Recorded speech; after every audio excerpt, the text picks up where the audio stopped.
好，各位弟兄姐妹，大家晚安，大家平安。我们一起来共读今天的新眼光的经文是历代志上。我们一起我们要请富春长老来带领我们大家做开始的祷告。好，我们同心来祷告。亲爱的父神，我们要谢谢你，因为你的爱不离不弃，你让我们所有的弟兄姐妹在一天当中，我们无论在任何的环境、任何的职场上，你这么样的爱的我们，你让我们工作的平顺，让我们平安的回到家。主，你在让我们借的这个时间，我们一起要来圣经共读。我们知道历代志上所讲的是一个族谱，也让我们能够透过今天的经文，让我们再一次思考，在我们现今的社会，在我们现今的家庭，我们对于我们族谱的观念是什么？我们恳求父神，你打开我们的心灵，主，你让我们能够与你同行，让我们能够更加的能够领受父神你的真理。亲爱的阿爸天父，我们这时我们把我们的时间仰望在主你的手上，我们这样献上我们的祷告祈求，奉靠主耶稣基督的圣名，阿们。阿们。好谢谢富春长老。我们来看昨天我们讲到的历代志的经文是在历代志上第9章的前半段讲到被掳归回之后所发生的事，而在被掳归回当中，我们今天要讲的是一段重复的经文，那跟扫罗王有很重要的关系。好，那这是我们看的总表。好，那我们今天要看的是在最前面这一段，就是这个联合王国一开始。好，那把它放大来看，就是扫罗。辅佐扫罗就是这个撒母耳，可以说是最后一位士师，但他也是先知。那因为他是利未人，好，那他有献祭的动作，好，所以他又成为祭司。好，那他士师又像是审判官，像是一个领袖。好，那撒母耳的服事呢？好，期间可能很长，大概接近80年左右。好，但是呢，80年的撒母耳的服事呢，几乎都是陪伴着扫罗，所以扫罗，他起来做王，一直都有这个撒母耳先见，圣经把它翻成先见或是先知，那也是利未人的后代在协助扫罗。但是扫罗呢，他却没有把握这40年，以至于后来大卫接替他，然后就接着是所罗门。好，那我们在昨天讲到，就是被掳归回有4群人以色列人、祭司、利未人和殿役。但是呢，在12家族当中呢，12支派当中呢，有犹大支派、便雅悯支派、以法莲支派和玛拿西支派。好，那这些人呢，就是组成了所谓今天的犹太人。那他们从所罗巴伯带领，第一批总共有5万的人，5万人从这个波斯回到耶路撒冷。所以我们昨天有看到这些的家族呢，应该是不是只有690人，而是690族690个家族，合计有1000多个，将近2000个家族是在耶路撒冷地区生活。好，那今天我们要继续看的是这一段，就再讲到一次扫罗的家谱。其实这一段的家谱呢，已经出现过在第8章，我们才刚读完第8章的29节到38节可以说是一字不漏，一模一样的经文。今天又再写了一次。那为什么再出现在这边？那有的认为有主要2种看法。一种看法是认为说，这个就是经文在抄写的人他可能没有注意到，又把这个经文又再抄写一次，然后就被保留下来。但也有的人认为这段经文又再提一次，好的用意呢，就是在为从第10章开始要讲到扫罗到大卫好的这个过程，好来做一个交接好就是来交代扫罗，然后才能够接到大卫。所以当我们读完第10章呢，大概就是把历代志最困难的地方全部的前面的族谱都读完了。好，那所以不论如何是抄错或是为了要交代扫罗，但是我们今天花一点时间，因为经文比较短，所以我们可以先花一点时间来介绍一下扫罗。扫罗呢，在撒母耳记上的第9章有讲到他的爸爸叫做基士，撒母耳记上第14章也讲到扫罗的爸爸叫做基士。但基士的爸爸呢是亚别亚别，所以跟撒母耳记上14章51节一样，用绿色圈起来。好，那亚别的上去是喜罗，再上去是比哥拉，再上去亚肥亚。但是这几个名字的，他的扫罗的阿宙、周、太宙、周这些呢，在圣经当中没有任何地方提过，所以我们没有办法去定位出这个便雅悯支派的扫罗到底是从亚当算下来第几代，因为这些上面他现在可以往上追到这个扫罗好的曾祖父但是我们没有办法跟亚当来连结。但是我们在读历代志的时候呢，就会有不一样的地方。好，等一下我们看经文，历代志呢讲到扫罗的爸爸叫做基士是一样的，但是基士的爸爸呢叫做尼尔尼尔。好，但是尼尔呢在撒母耳记呢并不是基士的爸爸，基士的爸爸叫做亚别。那尼尔是谁呢？好，尼尔呢是基士的弟弟，这是撒母耳记的观点好，可是我们等一下读这个历代志的族谱当中，却认为尼尔是扫罗的阿公，就是基士的爸爸，所以是很大不同。好，那我们再看扫罗的生平，好，那因为扫罗的生平就必须要对照撒母耳记，撒母耳记上呢，几乎这一卷书大概有一半的篇幅是要以扫罗为中心好，但是扫罗他如果在这40年当中呢，没有把握上帝给他的机会，他成为整个以色列王国的第一个王。好，那扫罗呢，他是便雅悯人，好，那他为了要找他父亲遗失的驴子，所以呢，进而去找到了撒母耳。好，那这是在第9章的地方，而找到撒母耳，上帝就感动撒母耳说，上帝要立扫罗这个人呢做以色列的王。为什么要立他呢？因为要救以色列人来脱离非利士人的手。好，因为这可以连接到士师记，他们在士师记的时候受到非利士人很大的欺负那而且在撒母耳记上第7章就看到扫罗第一场战争呢，非常的成功，彻底的击败亚门人。那到第13章呢，真的要来对付非利士人的时候呢，扫罗他在战争前要等待撒母耳来献祭，可是没有等到，所以他就自己献祭，贸然献祭结果呢就被撒母耳指责，而且就在那个时候呢，因为他没有等候，所以上帝要另外选合他心意的王其实上帝心中已经有人选所以早在从第9章到13章就已经宣告扫罗他的这个王的这个位置呢已经不保了，但是上帝还是给扫罗很大的一个篇幅，让他可以继续从13章继续再往后发展。所以到了15章，扫罗还在打，那他这次呢，他后来也打败了非利士，他这次要打败亚玛利人的时候呢，他却把亚玛利人的王亚甲王，还有亚玛利人的这些牛羊牲畜呢，他上帝说要全部消灭，可是他却把它私留藏起来，以至于呢又被上帝抓出来指责，所以他听命胜于献祭，顺从胜于公羊的脂油。所以扫罗他没有听命，他没有顺从所以呢，从那时候呢，上帝就确定要废弃他做王。但是呢，这只是撒母耳记上15章，还没有结束，扫罗还是继续做王很长的时间。虽然这当中呢，16章大卫被高立为王了，撒母耳已经去高了大卫耶西的儿子，第7或是第8个儿子，但是呢，在这个但是上帝还是仍然允许扫罗做王所以17章大卫打败歌利亚，18章当这个大家都在称颂大卫的时候，扫罗心就开始嫉妒，然后一直从19章到30章这么漫长的篇幅，就是扫罗一直在迫害追杀大卫，甚至2次大卫饶了扫罗的命，可是扫罗呢还是一直穷追在后就是要心中的这个嫉妒和烈火，所以他当王有一半的时间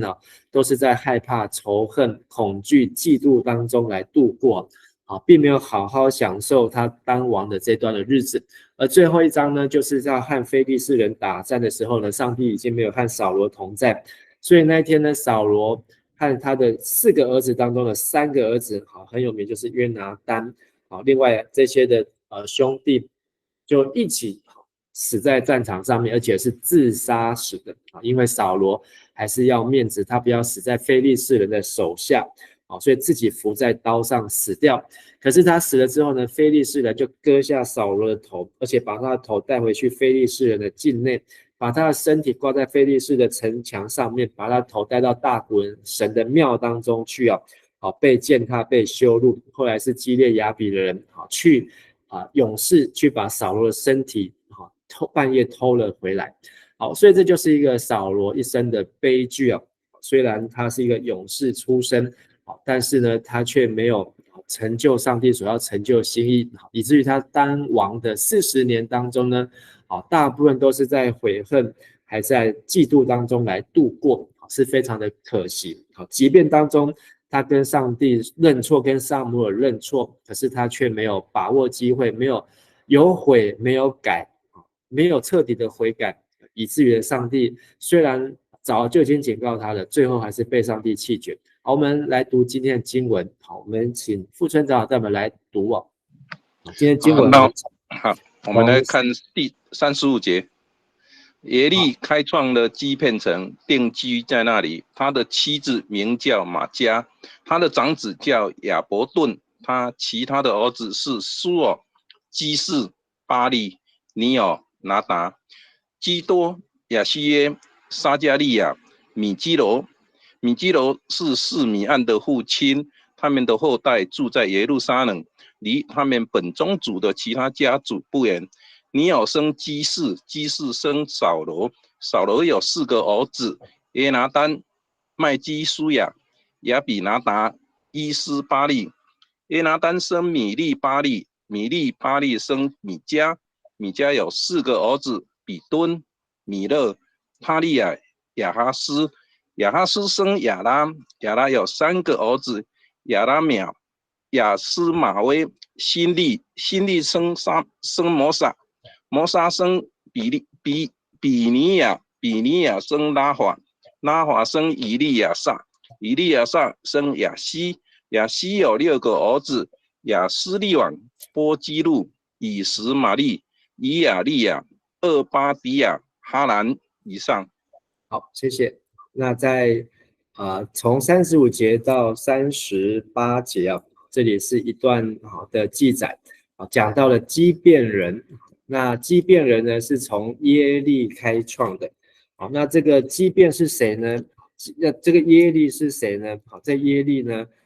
名字有出现在第5章的地方，很有可能是吕遍之族。好，那吕遍之族，我们上次有提到，他们就是过了河来到了迦南地，然后呢来开辟了基遍城。那基遍这个城呢，在约书亚记当中的故事就是日头停在基遍，月亮停在亚雅伦。还有基遍呢，就是后来扫罗的剩下的儿子伊施波设和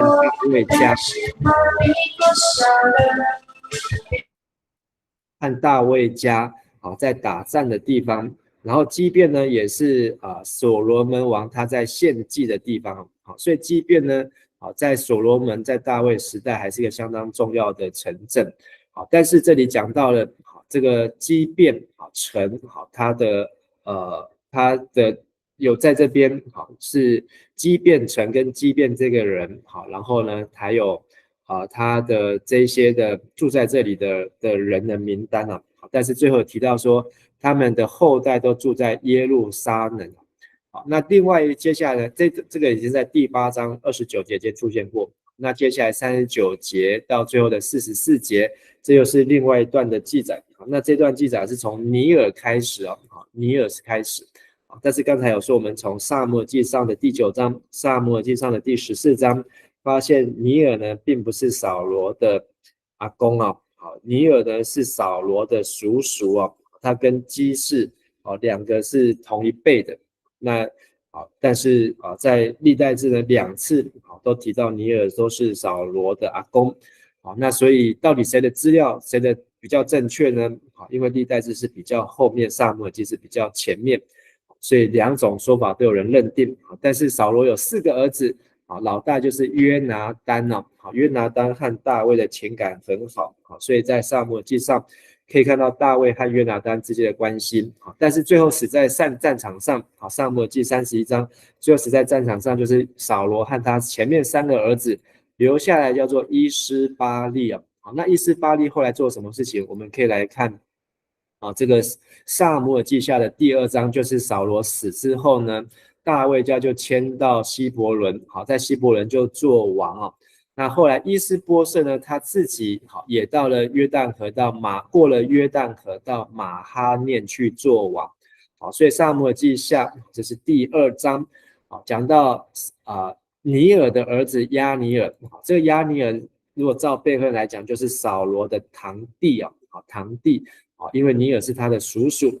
那他们和扫罗的儿子，所以这又是伊施波设的叔叔，就一起过约旦河，在那边，所以押尼尔这个叔叔就让他的扫罗的第4个儿子伊施波设做王统治了基列、亚瑟、耶斯列、以法莲、便雅悯这些的地区。事实上也是全以色列。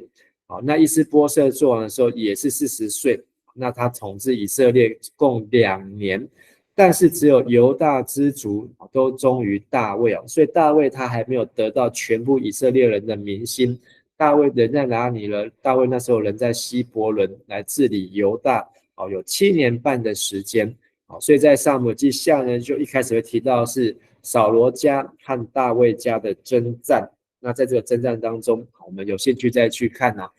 那回到刚才这个族谱当中，那所以我们从这个族谱当中可以看到，上面有扫罗的上2代，然后扫罗的这一代，然后还有扫罗往下来算，上次我说是11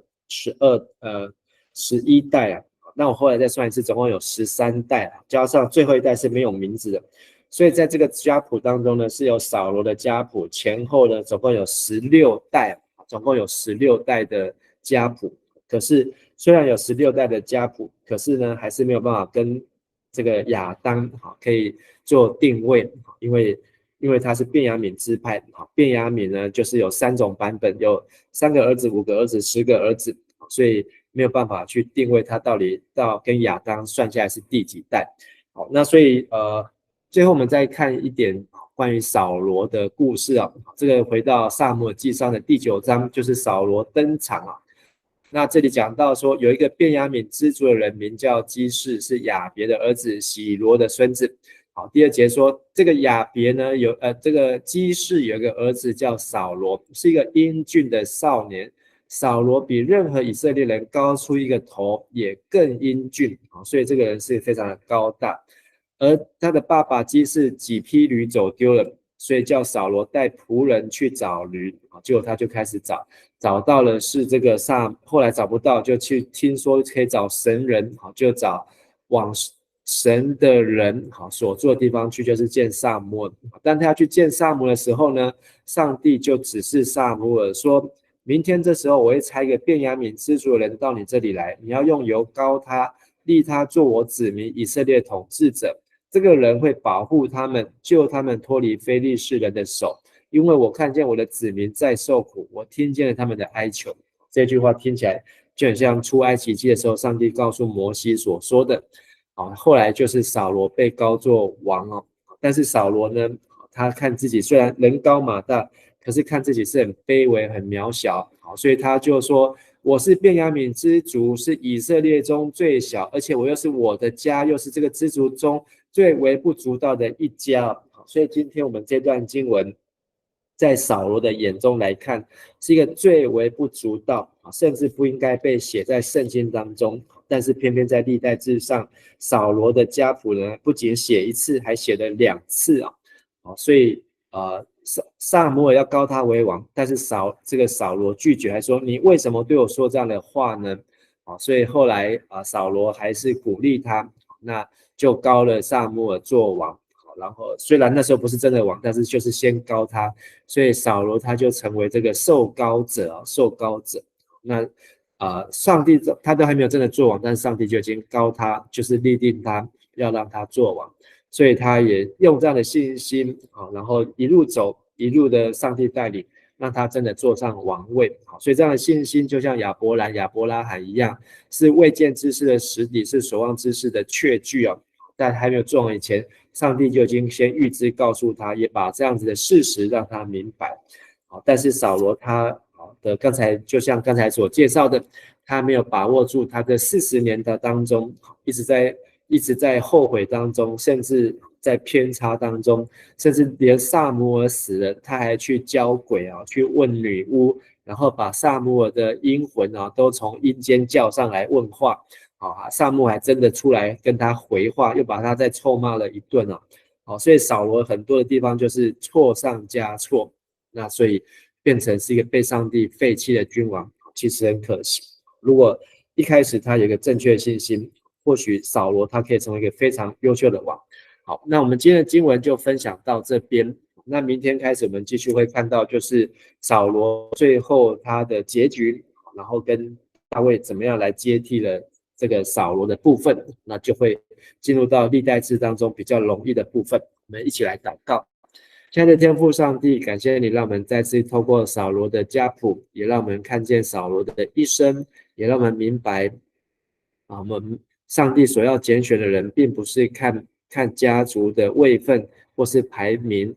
上帝所要拣选的是一个合神心意，是一个愿意听从上帝的话，愿意遵守上帝的旨意来行的人。也求主帮助我们，让我们每次读你的话，每次读圣经的时候，都立定心志，要来明白、专心，并且要来遵行你的话，让我们听到并且行到，让我们能够走在合神心意的路上。我们这样子祷告祈求，奉靠主耶稣的名求，阿们。感谢大家，祝福大家。多谢牧师，拜拜。谢谢牧师，拜拜，谢谢牧师。谢谢。